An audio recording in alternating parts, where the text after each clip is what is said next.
America, the land of opportunity, right? Think about this. The best and greatest country in the world, the best country that ever existed, liberty, freedom, prosperity, on and on and on. But look at you. It's the land of milk and honey, but everyone is always trying to find a side hustle. Everyone is endlessly talking about being on their grind.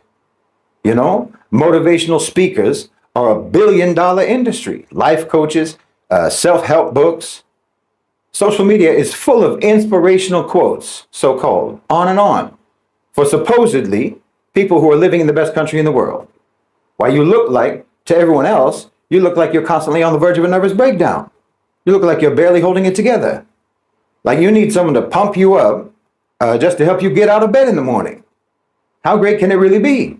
What's up guys, welcome back to my YouTube channel once again. My name is Dash Lifestyle. Kindly for watching me for the first time, remember to subscribe, like, share and also comment. So guys, in today's video I want us to listen to this speech from Shahid Bolsin. Shahid Bolsin, he has come out and revealed how America dream is a lie, and also he is highlighting some of the challenges and struggle that Americans they are going through and how America it is falling down. So kindly guys watch this video till the end, then I'll be back with more comment.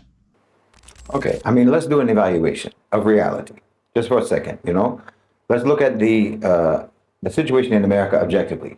Maybe some of the elements that are usually overlooked in America, or that are only overlooked in isolation. But let's look at it as a whole. Let's look at it as an organic whole. First of all, roughly half of all of the current working age population in America today, the adult population, between 40 to 50% of the adults who are in America today, who are, in the leading positions in America, whether it's in business or in government or what have you, about half of the adult population in America grew up with divorced parents, means single mothers mostly. Okay, well, we're all aware of the emotional and the developmental issues that can affect kids when they're growing up in broken homes, homes without fathers, and so on. There is trauma from that, no doubt. No matter how great that mother is, no matter how great that father may be, a child without two parents who are actively involved in bringing that child up, that child has a much harder time than a child who has both parents. That's a statistical fact. Okay, so half of your adults grew up like that. They were impacted by that. Then if you look at the statistics of abuse and neglect that was reported throughout the 1980s and 1990s, somewhere between 25% and 40% of all American adults today suffered abuse while they were growing up. Physical abuse, sexual abuse, neglect, emotional neglect, and so on. Do you understand? So you have that trauma as well in your adult population, and all of the associated psychological aftermath of that they're dealing with, that they're coping with. At least 10% of American adults today grew up in poverty and economic hardship when they were children. And now in adulthood, 25% of adult American women have been victims of rape or attempted rape. And half of all American women have experienced some form of sexual violence. A quarter of all men, American men, have suffered some form of sexual violence in the United States. Now, if you look at the other crime statistics of the past, say 4 decades, then that would leave you with 20% of all Americans who know someone who's been murdered. It's a brutal society. The people have grown up with severe and abnormal conditions in that country, all of which are deteriorative to their mental health. And now think about the fact that an adult in America today, say someone who was born in 1990, if they were born in 1990, they're 35 years old now, they likely spent 50,000 hours watching television, 40,000 hours surfing the internet, and up to 20,000 hours playing video games. That's 110,000 hours of passive media consumption, 35% of their entire life. That's more time than they probably spent working or studying or even sleeping. It's equivalent to spending every waking moment of an entire decade glued to a screen. I mean, in fact, if you want to be accurate about it, we should just subtract the time that they probably slept. Only count their waking hours. In that case, the average 35-year-old American has literally spent more than half of their life watching television, surfing the internet, or playing video games. Passive consumption of media, roughly 55% of their lives. I mean, no wonder whenever anything even mildly interesting happens in their life, they'll say, wow, it was just like a movie. without fail, you know, because media is literally their frame of reference. Media, popular media, not actual experience. Now combine that with the real trauma issues that they have from growing up and from the violence and the insecurity of their society where they live. They're not processing any of that. They're not processing anything that they've been through. Instead, there's just escapism, avoidance, isolation, desensitization, you know, and this, you know, escape into false versions of reality, simplified versions of reality, and so on. The Instagram world, the virtual universe of the internet becomes their unnatural, natural habitat. The average 35-year-old American male has spent roughly 3,000 hours watching pornography. That's equivalent to about 5 months of continuous nonstop viewing. Okay, obviously all of this combined has devastating cognitive impact. Attention spans evaporate.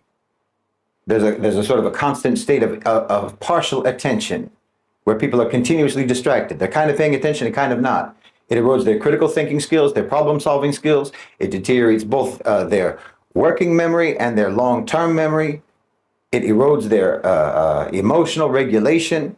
It causes anxiety. It causes depression. It causes volatility. It impairs their social skills, their communication skills, their empathy, their ability to even interact with people face to face properly. You know, it programs you with a kind of behavioral addiction, low impulse control, on and on. Not to mention information overload, where you're accessing far more information than you could ever process. And all this just ends up making your whole perspective of the world an incoherent jumble of random bits of data, random theories and opinions, and so on. And again, remember, all of this cognitive damage is being inflicted on people who most likely are already carrying real life trauma that has never been dealt with from their childhood and from growing up. And okay, if you can afford it, you can go to therapy. Everybody's going to a therapist, right? Well, over 60% of therapists themselves report that they themselves have psychological and emotional disorders. Because of course they do. They come from the same society. You know, they try to rationalize that by calling themselves wounded healers. But very often they wound more than they heal. Because there's a very significant number of therapy patients who report abuse of one form or another from their therapists. I mean, ideally, you'd be able to talk to your family. That's what normal people would do. But we've already said that a lot of them, at least 40-50% of them, come from broken homes. And about 30% of all American adults report that they are estranged from their families, from their parents, or from their siblings. The average close friendship in America doesn't last more than 5 years.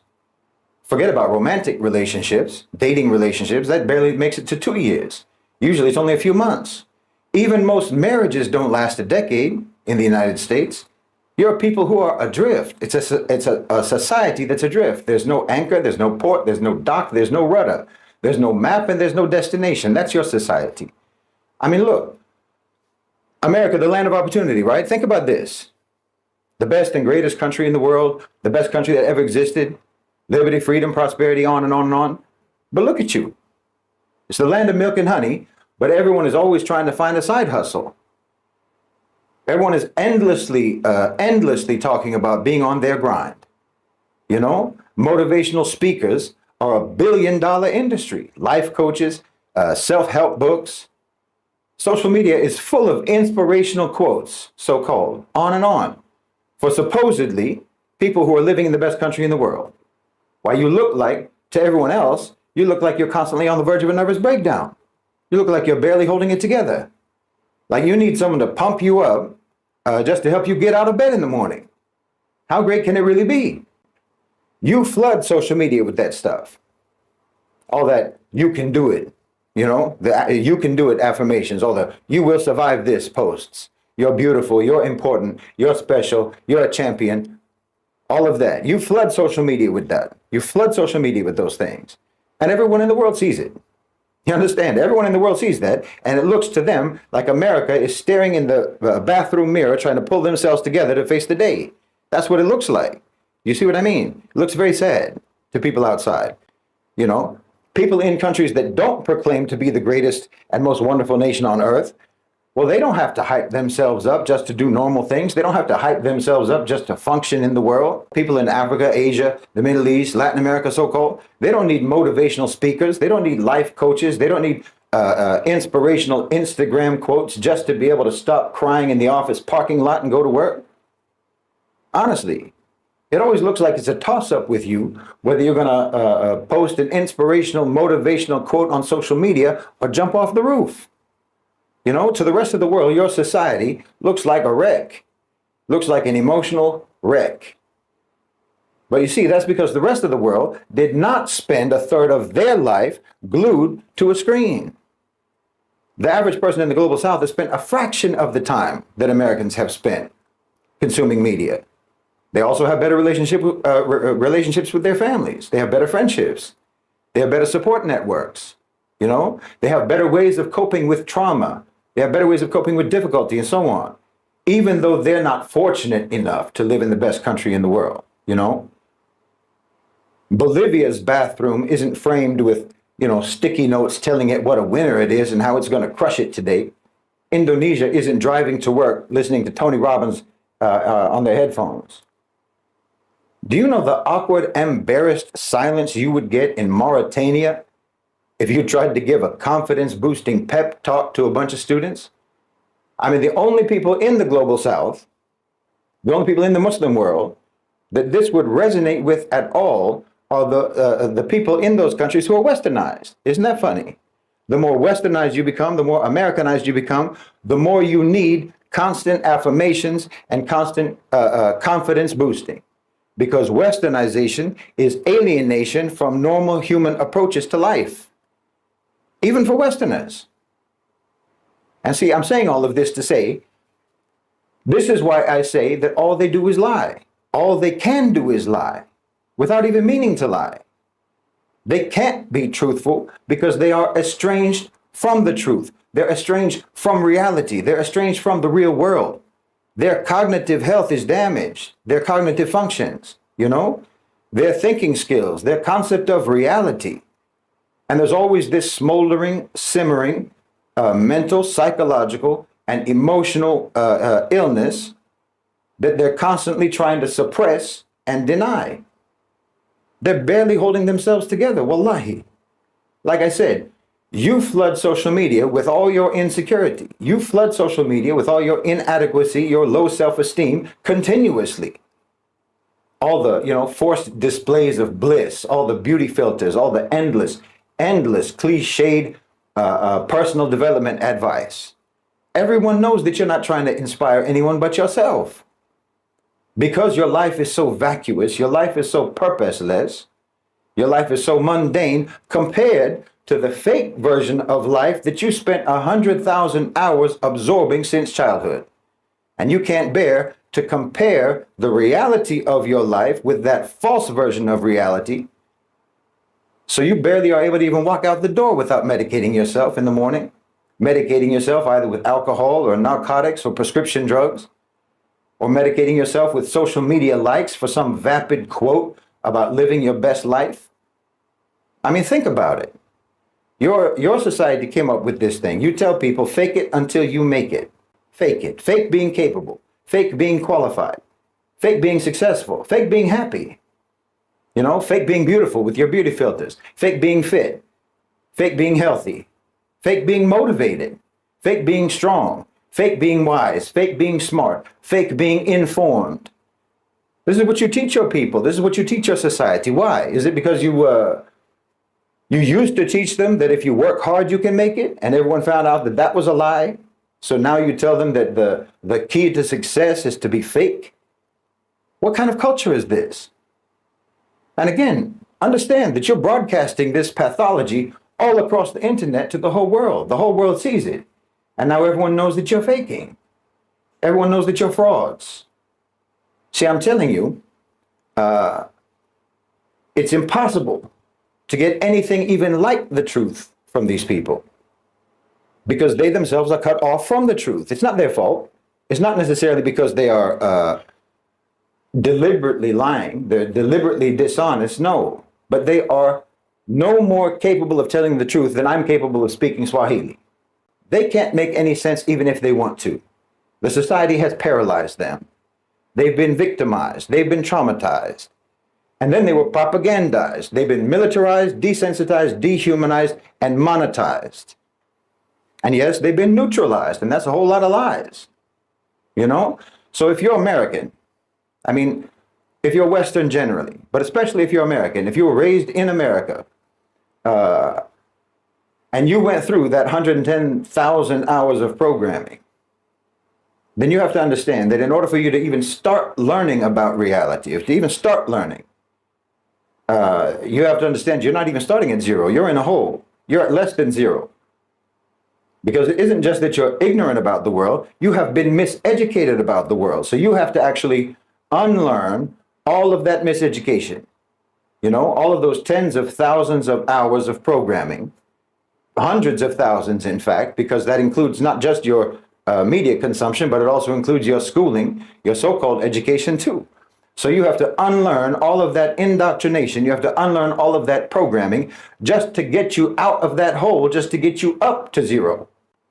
You understand? So that then maybe you can actually start to learn about the world that you live in. You have to get to zero first. But not only have they got you in a hole, they've got you to where you don't even know how to climb out of the hole. You don't even have those skills, the climbing skills, because they taught you the most dysfunctional approach to knowledge and the most dysfunctional approach to the processing of information imaginable. You know, it's an approach that basically prevents any sort of understanding. And I think it's calculated. See, this is where you have to understand that there's layers of gaslighting that they do. The complexity of their tactics to mislead you. It's not that straightforward. It's not just that, you know, the gaslighting for them isn't just that they want to make you believe that you're not seeing what you think you're seeing. You know, it's not just trying to tell you that something is other than what it is, and what you can tell it is, what you see it is. That's amateur level, you know, telling you it's day when it's actually night. No, they go deeper than that. They'll actually have you doubting your own reasoning. They'll make you doubt not only what you're seeing, but they'll make you doubt the whole mental process that takes place in your mind that explains to you what you're seeing. They're throwing a monkey wrench in the whole machinery of your common sense. Like if it's night, okay, if it's night and they tell you that it's day, then they'll tell you, well, the sun is actually there. It didn't go away. Technically, the sun's light is still shining on the earth after all. So what does night really even mean, actually? You know, night means the absence of the sun, right? And the sun is never actually absent. So really, there's no such thing as night, actually, if you think about it. You see what I mean? This is what they do. This is how they play with words. This is how they manipulate and how they abuse normal logical sense, just so that they can make everything nonsensical. Because when everything is nonsense, then nothing means anything. There is no right or wrong. Nothing has a definition. Nothing has any meaning. Everything is arbitrary. Everything is subjective. Everything is meaningless. And that's how they want it. That's how they want you to operate in the world. I'm telling you, it's intellectual sadism. They're torturing your mind. And they've done it to you your whole life. And then at the end of that, even intelligence and even sense don't have any meaning or value, which means that anyone and everyone's opinion has equal validity and equal value, which is the same thing as devaluing knowledge, devaluing truth. Please understand me. And that's free speech, so-called. You know, free speech, the way they do it, is just a way to completely drown out reasonable, intelligent, informed, and knowledgeable voices. That's why they support free speech, because the truth is, if you want to learn, the only way to learn is to listen, is to shut your own mouth and listen. There's no other way to do it. Nobody learns by talking. Your own voice never taught you anything. You know, they say talk is cheap. Well, in America, it's free, and they made it free for a reason. And the reason is because they want the noise. They want the noise. They've worked it out so that you can actually censor people even more effectively by letting everyone talk. Now they don't have to silence anyone anymore. They don't have to silence anyone. All you have to do is increase the volume on everyone so that then the voices that you should be listening to can't be heard. Oh, it's brilliant. It's as brilliant as it is diabolical. Now that's the way they can make sure that you never get out of the hole. You see how it works? So my message first is for the Muslims, for our ummah, and for the people in the global south more broadly. The decolonization of your intellect requires that you recognize that non-Muslim Westerners, that Americans, are literally incapable of telling the truth. Even if they want to, they can't do it. You're dealing with the people who are afflicted with debilitating cognitive damage, debilitating emotional disorders, crippling psychological and mental confusion and dysfunction. They'll treat a yes or no question like it's a multiple choice. They'll treat it like it's an essay question. No, you need to push all of that aside. You need to push all of that off the table. You need to hit the mute button on all of that.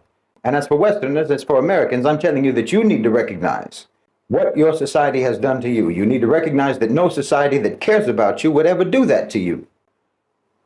And you need to realize that your society requires you to pump yourself up, hype yourself up, intravenously inject a constant flow of affirmations and motivations and constant pressure to fight and to struggle and to hustle and to compete and fake it until you make it. Well, that's not a society that wants you to succeed. That's a society that does not facilitate your success. It's a society that makes success unattainable. And then they try to make you feel like it's your fault that you're not a billionaire. They want you to feel like it's your fault and that you're a failure because their system is rigged. They want you to think that it's all your fault that 10% of that population controls 70% of the wealth, and make you think it's your fault that you didn't try hard enough to get into that 10%, as if the 90% of the population are the blameworthy ones and not the inhumanly greedy 10%. And you need to realize that your society has wronged you. They've wronged you very badly. You need to realize that you're not safe, you're not healthy, you're not informed, and you're not happy. And they have deprived you of even the ability to ever become any of those things. All you can do, all you are allowed to do, and all that is actually required of you to do is to fake it. No matter how bad it is, no matter how bad it gets, you're expected to just slap on a big white tooth smiling filter and pretend. They want you to perform America. That's your obligation. Forget about your own happiness. You have to perform America for the world. Never mind that that whole audience is mortified by this performance, and they've already left the building. Guys, I hope you have watched that great speech from Shahid Bulsin. I really love Shahid Bulsin because he's that one of the activists from United States who is always coming out and highlight the challenges and the problems that Americans they are going through, and also he is telling the world how America it is falling down each and every day. Shahid Bulsin, he has come out and highlight some of the things that are making Americans to fall. For example, he has said that majority of Americans right now they are relying on information from the media. These people, they don't even have a time to interact with each other. So the only places that these people they are spending their time, it is through media. They are getting more information through medias, and that it is true. In America, it is not very easy to know your neighbor. You might be living with your neighbor, and maybe your neighbor is a thief, your neighbor is a gangster, but you can't know because in America, it is very hard for you to interact with your neighbor. If you are going to your neighbor, you must go with the good reasons why are you going to your neighbor. It is not like here in Africa, whereby we as African people, we always need to know our neighbor, the kind of job that our neighbor is doing, how many kids or how many kids that this guy has, and also to know more information about your neighbor. But you can find it is very difficult in United States to know the kind of neighbors that you are living with, and because of that, it has made it has ruined America in a certain way that these people, they don't have even a time to interact with each other. So the only places that these people they get information, it is through media, and that's why majority of you Americans, they are spending more times on media. So, and also guys, Shahid Bulsin also, he has come out and say Americans also, they have experienced majority of America, they have experienced sexual harassment. This is tell you that this is the things also that it is affecting a majority of Americans through whether the men or women, majority of them, they have experienced sexual harassment. I don't want to go in such a deep because I might be speaking some of the things that YouTube they don't want. They can filter out or they can flag the video down. So this is the information that Shahid Bolsen he has come out and revealed about us, and also he's telling us that American dream, America as a country, as a United States, it is falling down each and every day simply because there is so much struggle right now that it is going on in America. Since Donald Trump took office, we have seen majority of Americans they are losing their jobs. We have seen how the Americans they're struggling even to pay for their children's school fees, even to pay for their transport, even to fuel their car, even the basic necessities. Right now, majority of Americans they can't afford because of life. It has become expensive and life it has become very hard in United States. Majority of them they voted for Donald Trump, knowing that Donald Trump is going to change, is going to reduce the cost of living, but the cost of living right now it is so expensive to a point whereby majority of Americans even they're coming out crying publicly regretting to why they voted for Donald Trump. But I think Donald Trump is not the problem. The problem is, you know, America, it is that one country whereby if you are rich in America, that it is your place. America, it is that country which it will make you more rich. To the rich people, America, it is for the rich people. America, it is not for the poor people. And also right now, Shahid Bolsen, he has come out and say how America, it is people, the America itself, it is telling majority of people that it is this country, it is a dream destination. There's more opportunity in America. If there's more opportunity, if people they are making it in life while in America, why are they going to do more jobs? We have seen majority of Americans they're having like 3 to 4 jobs. I keep on telling you that America it is a slavery plantation farm whereby if you have not prepared yourself to be in America, you might end up working in America without achieving your dream or achieving the things that brought you to America to achieve. Because right now America it has become a slavery plantation. For you to have that good house, you must work. For you will work for it. For you to maintain that car, you will have to work. For you to get that Tesla car, you will have to work, and to maintain it also you will have to work. For you to have that beautiful home, beautiful house, you will also work for it. And that's why majority of Americans they ended up having 4 to 5 jobs. This is to tell you that this country it is a slavery.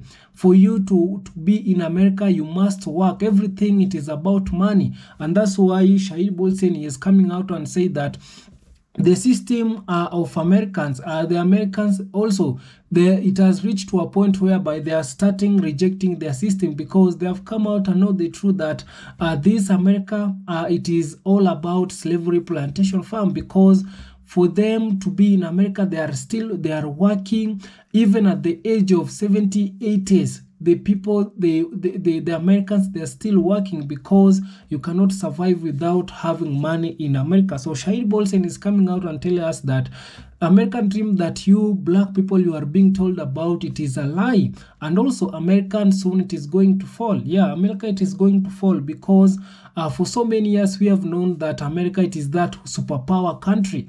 But right now people they have started to know their system.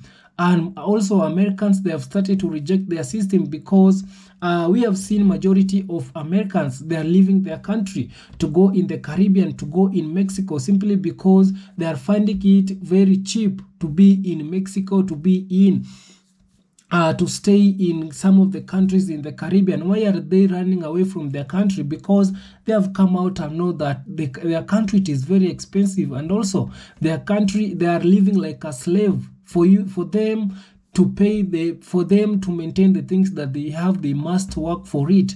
And that's why Shahid Bolsen is coming out and tell us that we as African people, if we still have American dream, we need to start also making up our mind. I keep on telling you that the black people who you are eagerly want to go in America because you believe in America, you're going to look for green pasture, you will make it in America, you believe in American dream, have a plan to go in America, work, get that money for a period, work for a period of 10 to 20 years, get that money, come back with that money in your country, in Africa or in any black country in the Caribbean, build your house, create jobs, and you will enjoy the dollar. But if you are going to America without having a plan, you might end up returning back to Africa or Caribbean without having, without you achieving the things that you want to do in America. So kindly guys, thank you so much for watching me till now. Kindly, if you haven't subscribed, subscribe to the channel,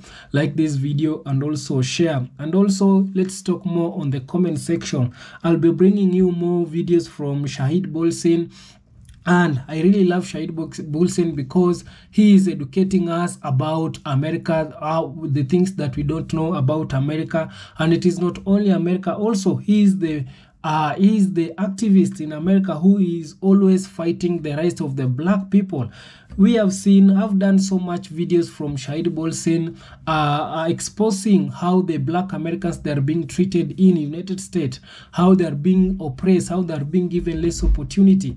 So kindly guys, thank you so much. Subscribe if you haven't, like, share, and also comment.